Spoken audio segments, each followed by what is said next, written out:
네, 오늘 설교 제목이 이 다윗에게 베푼 은총입니다. 한글 성경에서 다윗이 한 말, 은총을 베풀리라 이렇게 표현한 그 표현을 그대로 가지고 와봤는데요. 전체 본문을 이렇게 좀 묵상해 보니까 개인적으로 베푼다라는 표현보다는 조금 더 이 의미를 조금 담고자 한다면 갚는다, 이런 표현을 쓰면 어떨까 싶습니다. 그러니까 좀 의역을 해보자면, 본문의 그런 의미를 살려서 의역을 해보자면, 다윗이 갚은 은총 또는 다윗의 사랑 갚음, 이 정도로 해보면 어떨까 싶습니다. 그런 의미를 담아보고 싶은 이유가 있겠죠? 하나님께서 우리에게 명령하시고 또 우리에게 기대하시는 사랑, 이 사랑은 그 사랑을 할 만한 넉넉함을 가진 사람이나 여유를 가진 사람이 하는 게 아닙니다.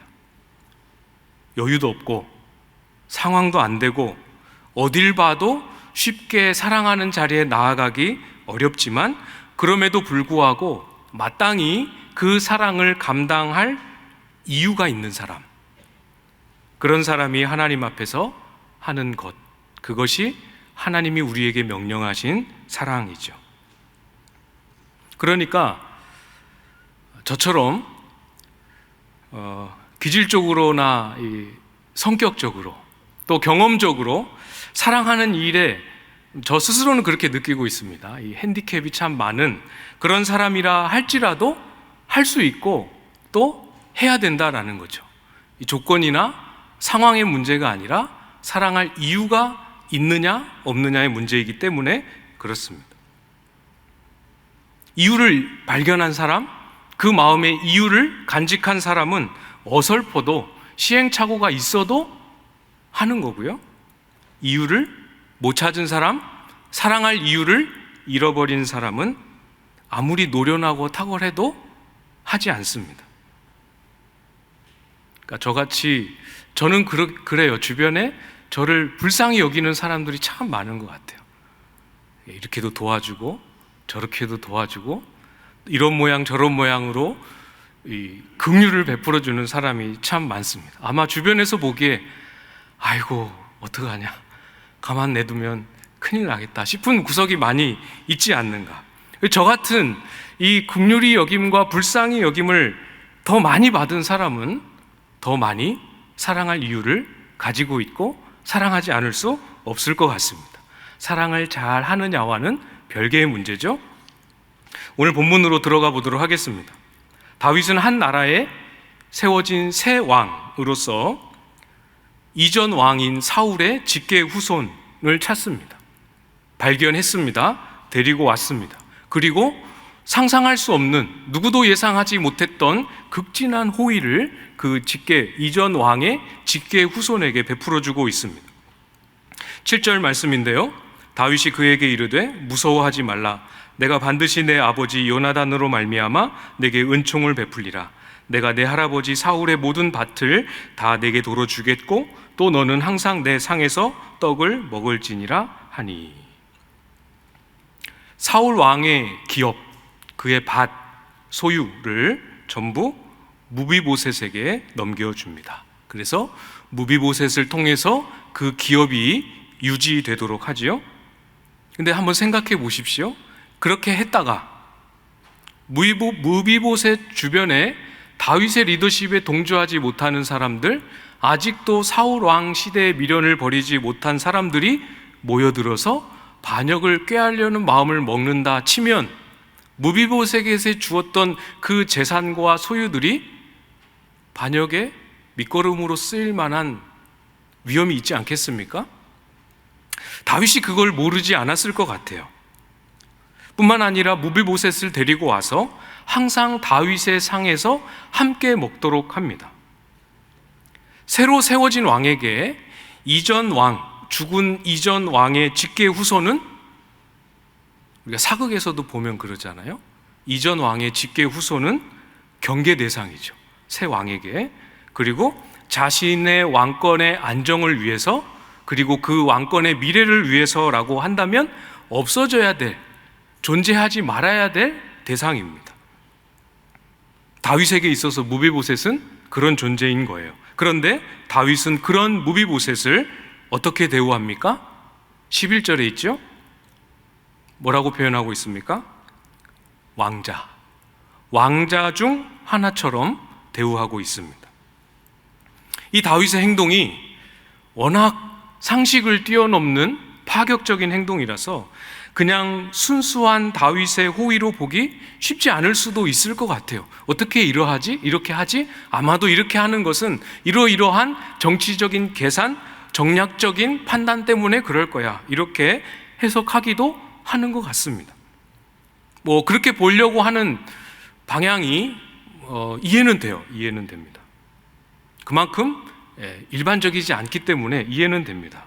그렇지만 저는 이 다윗의 행동이 치밀하게 계산된 정치적인 수다, 정치적인 제스처다, 절대로 그렇게 볼 수 없을 것 같아요. 다윗은 주변 사람들이 보기에도, 심지어는 굉장히 큰 간격을 가진 우리가 보기에도 쉽게 납득이 가기 어려운 그런 행동을 하지 않을 수 없는, 무비보셋을 이렇게 대우하지 않을 수 없는 분명한 이유, 서두에 말씀드렸죠? 그 이유가 있었던 거죠. 표면적으로 눈에 확 띄게 드러납니다. 1절에 있죠? 내가 요나단으로 말미암아 그 사람에게 은총을 베풀리라. 이유가 보이십니까? 7절에도 있습니다.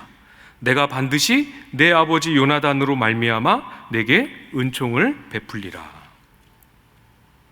다윗이 무비보셋을 바라보면서 경계의 대상, 제거의 대상이 아니라 사랑의 대상으로 삼고 행하고 있는 이유 명확합니다. 뭐 때문이죠? 요나단 때문입니다. 다윗이 과거에 사울 곁에서 지냈던 시절, 어느 순간부터 사울이 다윗을 미워하기 시작하더니 급기야 죽이려고 합니다. 그 사울의 위협 때문에 다윗은 도망을 쳐야 했죠. 그때 다윗과 요나단 사이에 언약이 맺어지게 됩니다. 그 언약을 맺을 때 다윗과 요나단 사이에 주고받았던 내용이 있어요. 이렇게 해주라, 이렇게 할게 했던 내용이 있습니다. 그 중에 사무엘상 20장 15절에 보면 여호와께서 너 다윗의 대적들을 지면에서 다 끊어버리신 때에도 너는 내 인자함을 내 집에서 영원히 끊어버리지 말라 하고, 여기서 인자함을 내 집에서 영원히 끊어버리지 말라라고 할 때 이 인자함, 이 단어가 오늘 본문에서 은총이라고 번역된 3번 반복되어 나오죠. 같은 단어입니다. 여러분 잘 들어보셨을 법한 헤세드입니다. 언약 관계 안에서 상대방을 반드시 책임지고야마는 사랑. 다윗은 요나단과 언약한 문자 그대로, 약속한 그대로 요나단의 집안과 그의 후손을 책임져 주는 겁니다. 그렇게 약속을 했고 그 약속을 지키고 있는 거예요. 그 약속을 지킨다라는 의미에서도 다윗은 사랑할 이유 확보하고 있었습니다. 요즘같이 약속은 깨라고 있다고 하는 말처럼 요즘처럼 약속이나 다짐, 서약 이런 것들이 가볍게 여겨지고 내 필요, 내 지금의 만족, 내 유익, 이것이 더 중하게 여겨지는 이 시대에 특히 우리가 귀 기울이고 주목해서 봐야 할 부분입니다. 우리의 신앙 여정에 여러분이 이제까지 수많은 날들을 걸어오셨던 그 신앙의 여정 중에 보여주셨던, 간직하셨던 수많은 다짐, 서약, 약속과 결단 얼마나 많이 있습니까? 잠깐 제가 설교를 준비하면서 찾아봤는데 진짜 많더라고요. 조금 쓰다가 우리가 세례할 때, 여러분 기억나시는, 안 나시겠죠? 오래돼서 세례할 때 하는 서약, 심지어는 학기마다 하는 목장 코이노니아 언약, 얼마나 많은 다짐과 약속들이 있는지 모릅니다. 얼마나 하나님 앞에서 한 약속들을 귀하게 여기고 있는지 돌아보게 하는 대목이죠. 심지어 다윗은 그 언약을 맺은 당사자가 죽고 없습니다. 그리고 이제 막 죽은 것도 아니고 죽은 지 십수년이라는 시간이 훌쩍 지난 시점이에요.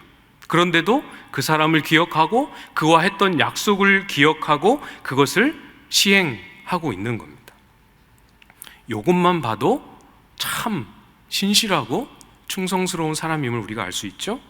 그렇지만 여러분, 다윗이 무비보셋에게 은총을 베풀어야 하는 이유, 약속을 지키기 위해서이지만 그게 다는 아닙니다. 만약 이렇게 생각해 보면 좋을 것 같아요. 만약 다윗과 요나단 사이에 언약을 맺으면서 아까 제가 읽어드렸던 너는 내 인자함을 내 집에서 영원히 끊어버리지 말라라는 이 문구가 없었다면, 언약을 맺을 때 이 문구를 쓰지 않았다면 어땠을지 한번 가정해 보십시오. 아니, 사무엘상 20장에서 다윗이 막 위기에 쫓겨서 이렇게 도망 다니고 있을 때 그때 요나단과 다윗 사이에 언약을 맺는 행동이나 절차가 없었다면, 그랬다면 다윗은 무비보셋에게 이런 은총을 베풀 이유를 다 잃어버렸을까요? 아니겠죠?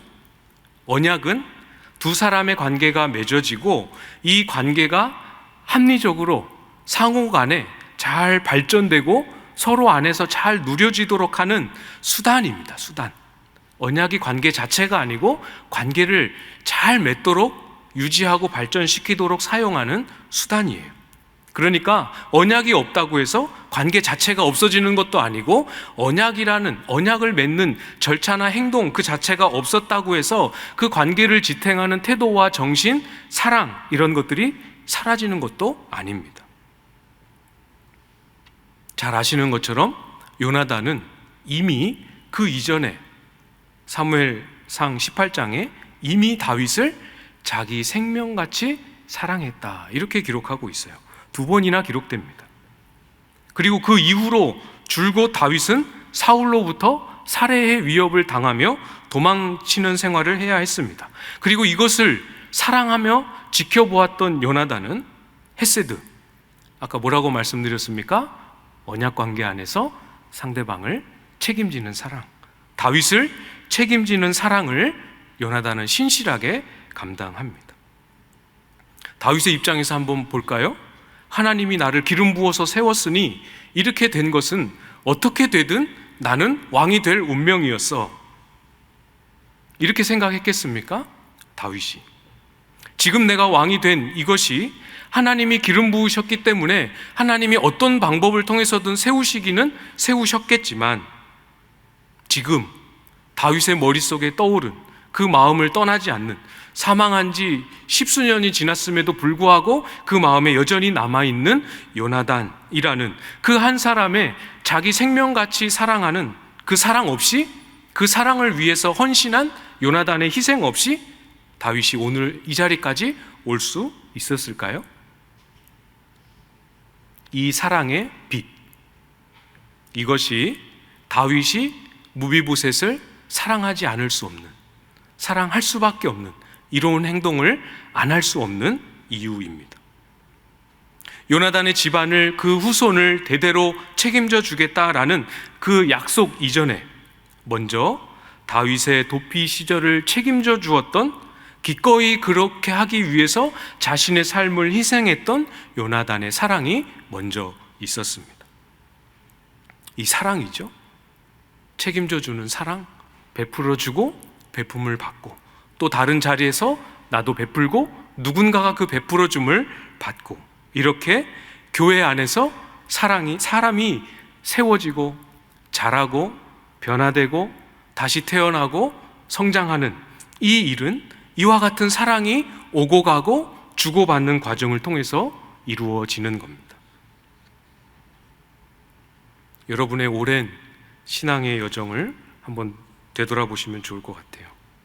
오늘의 내가 있기까지, 오늘의 내가 나 스스로 보기에 얼마나 만족스럽느냐, 그거와 상관없이 지난날에 나에게 베푸신 은혜, 이제까지 자라오게 하신 그 은혜를 생각하면서 오늘의 내가 있기까지 내 신앙 여정, 특별한 시기에 제한된 부분이 있기는 해도 나를 그 순간에만큼은 책임져 보겠다고 울며 불며 곁을 지키고 기도의 자리를 지키고 섬겨왔던 그 누군가의 희생과 사랑, 여러분에게도 있지 않습니까?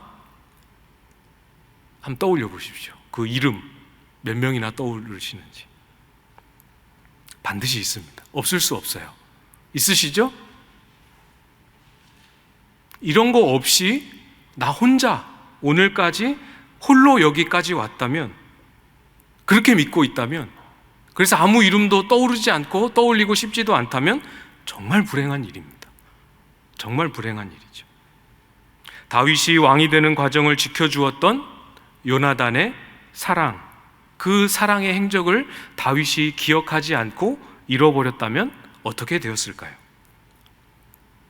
누구에게 어떤 사랑의 빚을 졌는지 마음에 간직하면서 살아야 합니다. 물론 당연히 저도 있죠. 많습니다.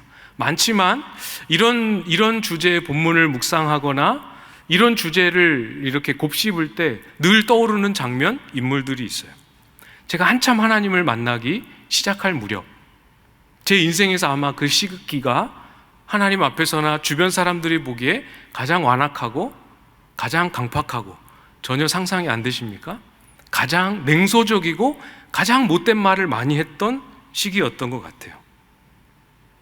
수련회 중에 수련회를 다 마친 저녁에 이제 은혜를 나누는, 수련회 어땠는지를 나눔하는 시간에 이제 막 돌아가면서 형제들끼리 나눔을 하는 시간이었습니다. 막 은혜 받은 이야기, 하나님 만난 이야기를 할 때 제 차례가 왔습니다. 이렇게 얘기했어요. 혹시나 나를 만나 주실까 해서 왔는데 역시나 하나님은 다른 사람 다 만나줘도 나는 안 만나 주시네요. 지금 이렇게 미소를 띠면서 얘기했지만 그때는 그 100%의 냉소를 다 담아서 이야기했던 기억이 납니다. 분위기가 한순간에 다 무너져 버렸죠. 그때는 몰랐는데 나중에 들은 이야기입니다. 그 시간을 마치고 나서 그때 같이 있었던 선배, 형님들이 잠을 못 자고 그 이후에 저 때문에 밤늦게까지 울면서 기도했다는 이야기를 나중에 들었습니다. 아주 대놓고 그 다음날 또 그 다음 주 저를 하여튼 볼 때마다 하여튼 끌어안고 부둥켜 울면서 기도했던 그 형님들이 지금도 생생하게 떠올라요. 요즘 부쩍 그분들에 대한 생각이 많이 떠오릅니다. 그때는 고마운 줄 전혀 몰랐죠. 근데 생각이 좀 드는 거 보니까 그 가치와 의미와 고마움을 이제야 아는가 싶습니다. 머지않은 날 꼭 한번 찾아가서 뵙고 인사를 하고 싶은데요. 다 목사님이 되고 선교사님이 되어 계시더라고요. 그때는 저도 대학생이었고 그분들도 대학생이었기 때문에 그분들 스스로 그날을 추억할 때 그때 참 민망하지, 그때 참 어설펐지 이렇게 했을지는 몰라도, 그렇게 어설픈 것이라 할지라도 그들이 흘렸던 눈물과 사랑과 섬김, 정말 귀한 것이고 감사하다라는 생각이 시간이 가면 갈수록 더 분명해지는 것 같습니다. 목장을 섬기시는 목자님들, 우리 교회의 목자님들 가운데에도 그런 헌신적인 사랑을 참 티 안 내고 불평 안 하고 묵묵하게 감당하시는 분들 참 많이 보게 됩니다. 여기도 목자님들 많이 계시죠? 목장을 당장이라도 그만두고 싶은 마음이 굴뚝 같은 순간이 얼마나 많습니까? 포기하고 싶을 때, 언제까지 이렇게 해야 되나 싶을 때 여러분의 목자로 여러분을 위해서 언젠가 울어주고 언젠가 여러분의 곁에서 믿음으로 여러분의 곁을 지켜주었던, 사랑해주었던, 섬겨주었던, 엉뚱한 소리 참 많이 해도 지지해주고 기다려주었던 그 선배 목자님들의 이름을 떠올려 보시고 그들이 보여주었던 수고와 사랑, 기도, 그리고 그들을 만나게 해주셨던, 그들을 통해서 자라게 해주셨던 하나님의 인도하심 한번 잘 회상해 보시고 묵상해 보시기를 부탁을 드립니다. 사랑하는 교우 여러분, 누구에게 어떤 빚을 지며 오늘까지 왔는지 잊어버리지 말고 마음에 간직하고 사시기를 부탁을 드립니다. 다윗이 무비보셋을 사랑과 자비로 대하지 않을 수 없었던 이유, 사실 이게 제일 중요한 대목인데요. 3절에 보시면 왕이 이르되 사울의 집에 아직도 남은 사람이 없느냐, 내가 그 사람에게 하나님의 은총을 베풀고자 하노라 하니. 다윗이 무비보셋에게 하는 자기의 행동, 그것을 일컬어서 하나님의 은총 이렇게 표현하고 있습니다. 얼른 이해가 되십니까? 한참 저는 고민을 했는데요. 자기가 하는 은총이고 자기가 베푸는 은총인데 그것을 하나님의 은총 이렇게 표현합니다. 무슨 의미로 거기에 하나님의 은총이라는 표현을 썼을까요? 결론적으로 먼저 말씀을 드리면 다윗이 하려고 하는, 또 다윗이 실제로 보여주었던 이 사랑과 은총의 행위들 사이에서 하나님이 일하고 계심을 의미하는 겁니다. 성도가 행하는 사랑이 성도 한 사람의 사랑 그걸로 끝난다는 게 아닌 거죠. 하나님이 그것을 아주 귀하게 보시고 귀하게 받으시고 또 그 위에 하나님이 임재하시고 하나님의 일하시는 도구로 사용하십니다. 그러니까 본문이 탁월한 사랑의 사람으로 다윗 혹은 요나단 자체를 주목하는 것, 그것은 본문이 바라는 의도는 아닐 것 같아요. 하나님께서 다윗이 행하는 이 은총을 하나님의 은총으로 딱 붙들어서 사용하시는 흔적은 무비보셋에게 가면 나타납니다. 8절입니다. 그가 절하여 이르되 이 종이 무엇이기에 왕께서 죽은 개 같은 나를 돌아보시나이까 하니라. 상당히 과격한 표현을 써가면서 자신을 낮추는 표현이죠. 그러나 잘 보십시오. 뭘 말하고 있는지 잘 봐야 합니다. 죽은 개라는 표현에 너무 마음과 시선을 뺏길 필요가 없죠. 이 종이 무엇이기에 왕께서 죽은 개 같은 나를 돌아보시나이까. 이 종이 무엇이기에, 자신이 받고 있는 사랑을 사랑으로 여기고 자신에게 임하고 있는 은혜를 은혜로 여기는 고백이죠. 이 종이 무엇이기에, 혹은 내가 누구이기에. 무슨 의미입니까? 이런 사랑, 이런 은혜, 이런 호의 받을 자격 아무것도 없고 전혀 그 조건도 충족이 안 되는데 도대체 왜 나를? 그런 의미죠. 무비보셋이라고 다윗이 호의를 베풀어 주는 이 순간을 정치적으로 정략적으로 이용할 줄 몰랐겠습니까? 한편으로는 이 호의를 왜 베풀지? 이거 진짜 있는 그대로 받아도 되는가? 이거 내 했다가 나중에 큰 어려움 당하는 거 아닌가? 이런 의심이 들 수도 있지 않았겠습니까? 왕의 식탁에서 다윗 왕과 함께 밥을 먹는 그 밥이 입으로 들어가는지 코로 들어가는지 얼마나 두려웠겠습니까? 그런데도 여러 가지 경우의 수를 생각할 수 있지만, 그런데도 이렇게 반응하고 있는 무비보셋의 반응에는 특별한 의미가 뚜렷하게 담겨 있는 거죠. 하나님이 붙드시고 하나님이 잡아서 사용하시는 사랑의 행위, 하나님이 임재하시고 사용하시는 은총의 행위는 하나님이 임하시는 은혜를 열어주고 그 은혜를 깨닫게 하는 통로가 됩니다. 사람이 하는 사랑인데 그걸 통해서 하나님의 은혜를 깨닫는 도구로 사용하신다는 거예요. 다윗으로부터 오는 전혀 예상하지 못했던 그 은총 속에서 무비보셋은 하나님의 일하심을 경험하지 않았겠습니까? 하나님이 다윗 왕을 통해서, 다른 사람도 아니고 다윗 왕을 통해서 나의 이 비참해진 인생을 책임져 주시는구나, 뭐 이런 비슷한 하나님의 일하심을 깨닫고 경험하지 않았겠습니까? 사랑하는 성도님 여러분, 사랑하지 않을 수 없는 이유, 우리가 행하는 수많은 섬김과 수고, 사역들 속에서 사랑을 담아보려고, 그 안에 사랑을 쏟아부어 보려고 나름 아주 발버둥 치지 않을 수 없는, 힘들고 고단함에도 불구하고 그것을 포기하지 않을 수 없는 이유, 우리를 책임지시는 하나님의 은혜 때문입니다. 하나님의 은혜, 사람 사랑을 통해서 우리 가운데 뚜렷하게 증거되고 경험되는 하나님의 은혜. 비슷한 고백이 다윗에게도 얼마 전에 있었지요. 7장에서 보면 다윗이 하나님이 다윗의 집을 영원히 견고하게 하시겠다라는 그 약속의 말씀을 들은 후에 다윗이 했던 반응입니다. 7장 18절 말씀에 보면 다윗 왕이 여호와 앞에 들어가 앉아서 이르되 주 여호와여, 나는 누구이오며 내 집은 무엇이기에 나를 여기까지 이르게 하셨나이까. 과격한 표현은 없지만 고백하는 핵심 골자는 동일하죠. 본문에는 뚜렷하게 명시가 되어 있지 않아서 저의 개인적인 추론입니다, 이렇게 말씀드릴 수밖에 없지만 제가 보기에는 너무 분명한 것 같습니다.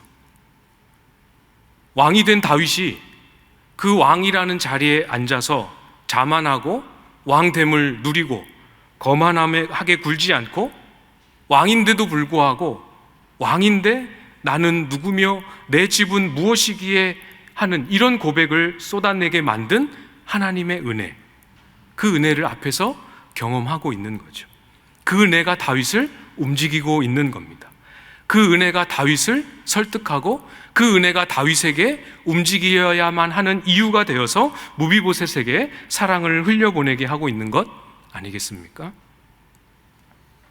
사랑하는 삶, 내게 무엇을, 내가 가지고 있는 그 무엇을 누군가를 위해 내어주고 섬기며 자비를 베푸는 삶, 쉽지 않습니다. 정말 어려운 것 같아요. 여러분도 그러시죠? 다른 이유 때문에 어려운 것이 아니라 그만큼 충분히 하나님의 은혜 안에 녹아들지 못해서, 다른 이유 때문에 어려운 것이 아니라 하나님 사랑 안에 충분히 설득되는 일이 아직 내 안에 부족해서, 하나님의 긍휼하심 앞에 사로잡히지 못해서, 충분히 사로잡히지 못해서 아직 여전히 사랑이 나에게 어려운 것 아닌가. 한번 우리 자신을 잘 돌아보면 좋을 것 같습니다. 누가복음 7장에서 예수님이 하셨던 말씀 되뇌보면서 말씀을 마무리하려고 하는데요, 누가복음 7장 47절에 이렇게 말씀하셨습니다. 이러므로 내가 네게 말하노니 그의 많은 죄가 사하여졌도다. 이는 그의 사랑함이 많음이라. 사함을 받은 일이 적은 자는 적게 사랑하느니라. 무슨 의미입니까? 사랑하는 크기를 보니까 많은 용서를 경험했구나. 하나님의 은혜가 적게 열린 사람은 적게 사랑할 수밖에 없단다라고 말씀하고 계시는 거죠. 다윗처럼 하나님의 은혜를 은혜로 여길 줄 아는 그 자리에 우리가 다시 한번 우리 자신을 돌아보며 나아가면 좋겠습니다. 우리에게 사랑이 되어준 수많은 믿음의 선배들, 동료들, 또 우리의 목자였던 분들을 생각할 때, 또 지금의 목자를 생각할 때 나를 책임지시는 하나님의 사랑을 그 안에서 발견할 수 있기를 바라요. 그래서 저처럼, 우리처럼 이기적이고 자기밖에 모르는 사람임에도 불구하고 사랑해 보겠다고 따라 나서지 않을 수 없는, 그렇게 우리를 이끌어 가시고 그렇게 우리의 사랑하고 희생할 이유가 되어주시는 하나님의 은혜에 사로잡히기를 주님의 이름으로 축복합니다.